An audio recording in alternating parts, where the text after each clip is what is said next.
has not necessarily involved me. I got to share information, I get to know information because they're briefing me. And what I said earlier, what threw me into this mess was the closure of the PKTT, which was a KZN. Had they left it alone, I wouldn't be sitting here today because I would not have been privy to what's happening there. I became aware because they were updating me because they had my members there, and suddenly there's a closure of the team, and then I get to ask questions. That's how I start slowly. Although they are feeding me with information, but it remains a counterintelligence information, so they're not giving me the full picture. They are drips and traps, and I'm also not asking questions. I ask where there's a need, and they give me what I need to know. So how are they handling it going forward within that investigation? I said earlier, it's an investigation that is not only handled at crime intelligence alone, but is within the intelligence structure. That's how elevated it is. So how are they going to handle it further? I trust that they will follow those channels so that they can be able to deal with it. There are instances that the PKTT have registered complaints against presiding officers in KZN as based on their conduct that we have done. So when we talk about, yes, we use the name judiciary because we wanted to indicate the seriousness of what is happening. I said, unfortunately, some of the information that is at hand, it's a covered information, recordings that are there that I might not be in a liberty to just communicate. I listened to them. That's why I was able to say, okay, here's everything. This is a conclusion that I reached, to bring the attention to the leadership to say we have a problem.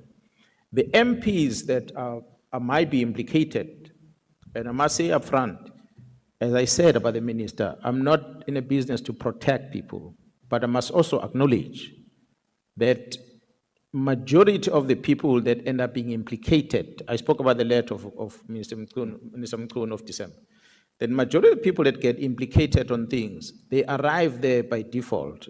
They're not aware that they are getting there. So if you're going to be a political party or an MP and you get a financial support from somewhere, and the person who's giving you this financial support is not disclosing the intentions, you're going to get hooked. By the time you open your eyes, you are right in the web. You can't escape it. So sometimes it comes in that fashion without you paying attention.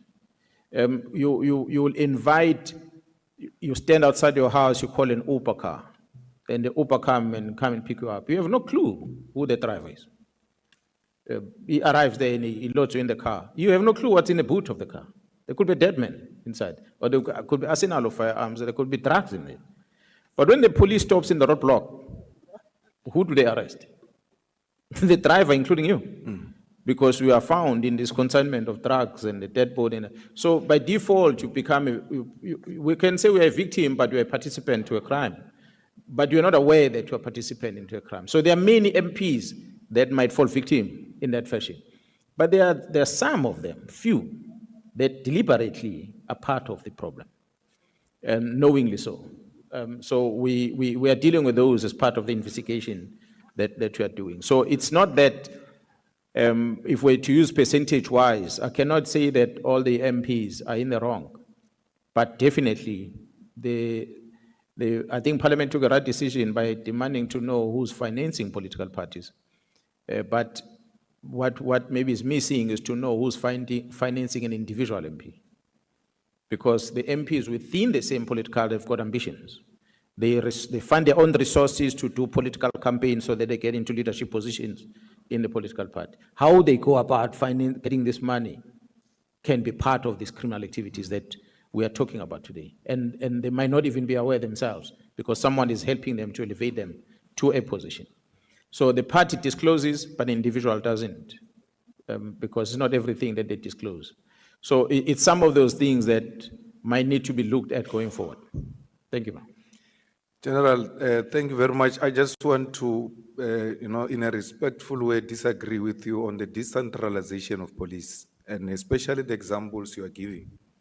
Those were tribalistic divisions that took place in our country, where you had Leboa police, you had Venda police, you had Zulu police. It can't be that we decentralize the police and we go back to the ethical divisions of this country. We are a unitary state, and therefore we seek to unite and become one thing irrespective of ethnicity or the color of your skin. What you are suggesting may even play in the hands of racists who are now calling for independence of certain provinces away from our own country.